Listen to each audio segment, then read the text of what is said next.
आप देख रहे हैं पहाड़ टीवी, खबर पहाड़ की। नमस्कार, स्वागत है आप सभी का पहाड़ टीवी पर। मैं हूं आपके साथ परिधि जोशी। चलिए बुलेटिन की शुरुआत करूंगी, उससे पहले एक नजर आज की सुर्खियों पर। आज खुले केदारनाथ धाम के कपाट, केवल रावल मुख्य पुजारी और डीएम रहे मौजूद। उत्तराखंड में 25 मई तक बढ़ाया गया कोविड कर्फ्यू, बंदिशों के साथ फिर बढ़ाया गया पूरे राज्य में कर्फ्यू। शादी में शिरकत करने वाले लोगों के लिए आरटी-पीसीआर की रिपोर्ट लाना अनिवार्य। इसके अलावा जिला प्रशासन करेगा ई पास की प्रक्रिया। शासकीय प्रवक्ता सुबोध उनियाल ने दी जानकारी। आज सोमवार को भगवान आशुतोष के द्वादश ज्योतिर्लिंगों के एक केदारनाथ भगवान केदारनाथ के धाम के कपाट विधि विधान के साथ अगले 6 महीने के लिए खोल दिए गए हैं। बाबा केदार की 6 माह की पूजा अर्चना धाम में ही होगी। कोरोना संक्रमण से बचाव के लिए जारी दिशा निर्देशों के तहत कपाटोद्धान परंपराओं के साथ हुआ। कोरोना संक्रमण से बचाव के लिए जारी दिशा निर्देशों के तहत कपाट परंपराओं के साथ खुले। इस वर्ष भी श्रद्धालु इस पावन क्षण के साथ ही नहीं बन पाए। 18 मई मंगलवार को केदारनाथ के क्षेत्रपाल के रूप में पूजनीय आराध्य भगवान भैरवनाथ के कपाट खुलने के साथ ही भगवान केदारनाथ की सायंकालीन आरती भी शुरू हो जाएगी। इसी दिन आराध्य के स्वयंभू लिंग पर नए स्वर्ण मुकुट को भी सुशोभित किया जाएगा। न केदारात् परम स्थानम न केदारात् परम तप न केदारोत् परो मोक्ष स्वयं देवेन भासित। भूत भावन भगवान श्री केदारनाथ मंदिर का यह दिव्य ज्योतिर्लिंग आज प्रातः 5 बजे सभी भक्तों के लिए खोल दिया गया है। यद्यपि कोविड की वजह से सभी भक्त भगवान केदारेश्वर के दर्शन कर न पाए, लेकिन अप्रत्यक्ष रूप से भगवान श्री केदारेश्वर सभी के मध्य में हैं, सभी के बीच में हैं, सभी के दिलों में हैं। यहाँ पे षड्मासे देवते पूज्या षड्मासे मानवे तच। भगवान केदारेश्वर का यह दिव्य मंदिर 6 महीने यक्ष, गंधर्व, किन्नर, बेताल, बड़े बड़े सर्प, तक्षक आदि के द्वारा यहाँ पे भगवान शंकर की पूजा होती है और 6 महीने मनुष्य द्वारा भगवान शंकर जी की पूजा होती है।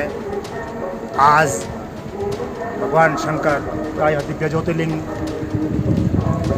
फूलों से सजाया गया है। नरेंद्र नगर पालिका के वार्ड नंबर 1 कुमारखेड़ा में 16 और लोगों के कोरोना पॉजिटिव पाए जाने से क्षेत्र में हड़कंप मच गया। बता दें कि कुमारखेड़ा पहले से ही डीएम ईवा आशीष श्रीवास्तव द्वारा कंटेनमेंट जोन घोषित किया गया है। यहाँ 13 संक्रमितों के मिलने के बाद 9 और संक्रमितों के मिलने से संख्या 22 थी, मगर 16 और पॉजिटिव मिलने से अब संख्या 38 हो गई है। बाद में मिले कोरोना संक्रमितों की वजह से कंटेनमेंट जोन की अवधि बढ़ा दी है। लगातार कोरोना संक्रमितों की संख्या बढ़ने से आसपास के क्षेत्रों और नगर में दहशत का माहौल बना हुआ है। पृथ्वी पर मोक्षधाम कहे जाने वाले श्री बद्रीनाथ जी के कपाट कल यानी 18 मई को ब्रह्म मुहूर्त पर सुबह 4:15 पर विधि विधान से मानव दर्शन के लिए खोल दिए जाएंगे। इससे पहले आज 17 मई को दोपहर बाद पांडुकेश्वर से बद्रीनाथ के मुख्य पुजारी रावल ईश्वर प्रसाद नंबूदिरी की अगुवाई में शंकराचार्य जी की आराध्य गद्दी, तेल कलश, गाड़ू घड़ी, कुबेर और उद्धव के चल विग्रह पालकियां बद्रीनाथ पहुंच गई है। बता दें कि देवस्थानम बोर्ड द्वारा श्री बद्रीनाथ जी के मंदिर को इस बार सुंदर फूलों से सजाया गया है, जो काफी मंत्रमुग्ध लग रहा है। भगवान बद्रीनाथ जी बस विराजमान हैं, प्रतीक्षा है उनके दर्शन की। और श्रीमान रावल जी आ गए हैं। हकुकधारी सभी लोग यहाँ पे पहुँच गए हैं। पंडा और जो भी समाज पहुँच चुका है। कल प्रभात में यानी 4:15 जो महाराजा टेरी के यहाँ से निश्चित हुआ है, उस मुहूर्त में भगवान के श्री कपाट खोले जाएंगे और भगवान के समक्ष दंडवत प्रणाम करके निवेदन किया जाएगा कि वैश्विक महामारी कोरोना यथाशीघ्र समाप्त हो जाए। ओखलकांडा ब्लॉक के अधिकांश गांव कोरोना महामारी के चपेट में आ गई है। ब्लॉक के कुकना, लोनीधार, साल, बलना, ओखलकांडा और धैना गांव में काफी संख्या में ग्रामीण कोरोना संक्रमित मिले हैं। ग्रामीणों की बड़ी संख्या में संक्रमित होने से गांव में चिंता का माहौल बना हुआ है। कुकना गांव में 18 लोगों के सैंपल लिए गए थे, जिसमें से 17 ग्रामीण पॉजिटिव पाए गए हैं। इसी प्रकार साल में 21 लोग उखलकांडा में 10, लोहनीधार में 6, बल्ला में 2 ग्रामीण पॉजिटिव पाए गए। इसके अलावा धैना, सुनकोट, कचलाकोट और केडा गाँव में काफी ग्रामीण संक्रमित है। सरोवर नगरी पहुंचे शहरी विकास और कोविड-19 प्रभारी मंत्री बंशीधर भगत ने समस्त कोविड केंद्रों और वैक्सीनेशन केंद्रों का निरीक्षण किया। भगत ने जिला प्रशासन और स्वास्थ्य विभाग द्वारा कोविड को लेकर किए जा रहे कार्यों के प्रति संतोष व्यक्त करते हुए कहा कि राज्य सरकार कोविड से बचाव के लिए पूरी जी जान के साथ काम कर रही है। जनपद में कोविड-19 संक्रमण के प्रभावी नियंत्रण को लेकर उत्तरकाशी पुलिस प्रशासन द्वारा अच्छी पहल शुरू की गई है। जनपद को कोरोना संक्रमण से मुक्त करने हेतु आधुनिक तकनीकी का उपयोग करते हुए ऐप जारी किया गया है। रविवार को जिलाधिकारी मयूर दीक्षित और पुलिस अधीक्षक मणिकांत मिश्रा ने कोविड फ्री उत्तरकाशी ऐप जारी किया। इस मोबाइल ऐप के माध्यम से शहरी और सुदूरवर्ती क्षेत्रों में कोविड के लक्षण दिखने पर कोई भी नागरिक अपनी सूचना ऐप के माध्यम से कोविड कंट्रोल रूम में दे सकता है और त्वरित उपचार और मेडिसिन प्राप्त कर सकता है। उत्तराखंड सरकार द्वारा मोटर व्हीकल टैक्स में छूट देने की तैयारी की जा रही है, जिसको लेकर राज्य सरकार पहले चरण में 3 महीने का टैक्स माफ किया जा सकता है। इस बारे में परिवहन आयुक्त मुख्यालय ने सरकार को प्रस्ताव भेजा है और ये माना जा रहा है कि इस महीने के अंत तक सरकार इस विषय में निर्णय ले लेगी। बता दें कि 2022 में कोरोना की पहली लहर के दौरान सरकार ने 6 महीने का मोटर व्हीकल टैक्स माफ कर दिया था। छोटे बड़े कमर्शियल यात्री वाहनों को सालाना 48,000 रुपए सालाना टैक्स चुकाना पड़ता है। राज्य में 1.20 लाख से ज्यादा यात्री मालवाहक वाहन है। जिला पंचायत सदस्य रानी देवयानी सिंह ने देहरादून में मुख्यमंत्री के निजी निवास पर जाकर भेंट वार्ता की और खाद्य क्षेत्र की समस्याओं से अवगत कराया। वहां पर उन्होंने डॉक्टर रश्मि त्यागी रावत, जो मुख्यमंत्री की पत्नी है, उनसे भी कई महत्वपूर्ण विषय पर बात की। इसमें प्रमुखता से जिला मुख्यालय से खादर के दूरस्थ गाँव को जोड़ने हेतु रोडवेज बस सेवा शुरू कराई जाने की लिखित में मांग की। कोविड काल में जहां राज्य सरकार शासन प्रशासन द्वारा लगातार लोगों से घर पर ही सुरक्षित रहने के लिए बार बार कहा जा रहा है, एक और जहां राज्य सरकार कोविड कर्फ्यू को और आगे बढ़ाने को लेकर विचार विमर्श कर रही है, वहीं बैजनाथ पुलिस द्वारा भी अनावश्यक घरों से बाहर निकलने वालों के खिलाफ सघन चेकिंग अभियान चलाया गया। प्रत्येक वाहन के दस्तावेज जांचने के साथ ही आवश्यक पास की भी सघन चेकिंग की गई।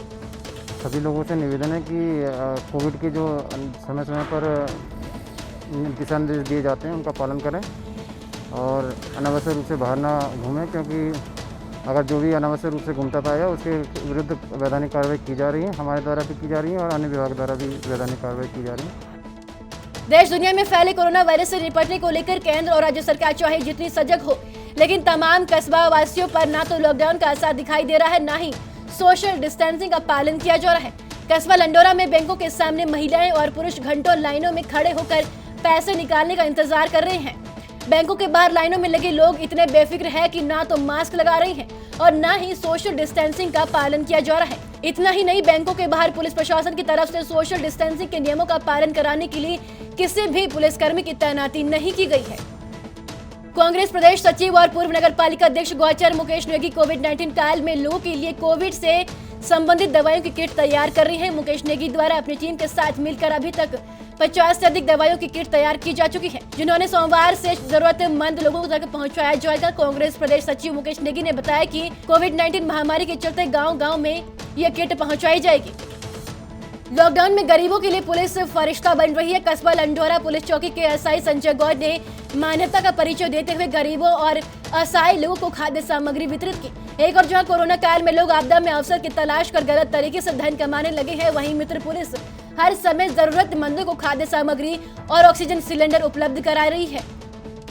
जनपद चमोली के पोखरी हावला मोटर मार्ग की स्थिति बेहद खस्ता हाल है। पीएमजीएसवाई विभाग की घोर लापरवाही के चलते 2 साल से सड़क का पुख्ता नहीं बन पाया है। आलम यह है कि लोग जान जोखिम में डालने को मजबूर है, पर अधिकारी गहरी नींद में सो रखे हैं। आखिर क्यों प्रशासन दुर्घटना के इंतजार में है, जबकि पीएमजीएसवाई के जूनियर इंजीनियर से फोन पर संपर्क किया तो उन्होंने डीएम चमोली को इसका जिम्मेदार ठहराया। उन्होंने कहा कि इस कार्य को आपदा मद में होना है, लेकिन जिलाधिकारी इसके लिए पैसे स्वीकृत नहीं कर रहे हैं।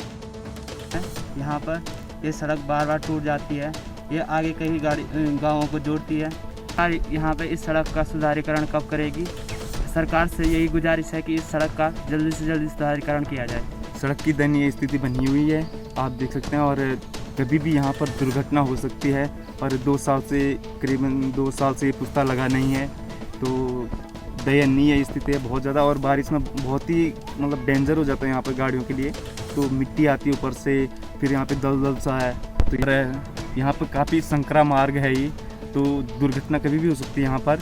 तो आखिर कब तक ये पुस्ता लगेगा देखते हैं, प्रशासन जो भी है कब तक इसको यहाँ पर पुस्ता का निर्माण करती है, क्योंकि यहाँ पे बहुत ज़रूरी है, बहुत आवश्यक है यहाँ पर पुस्ता का लगना, क्योंकि संकरा मार्ग है और ये मार्ग एक मतलब बहुत गाँव को।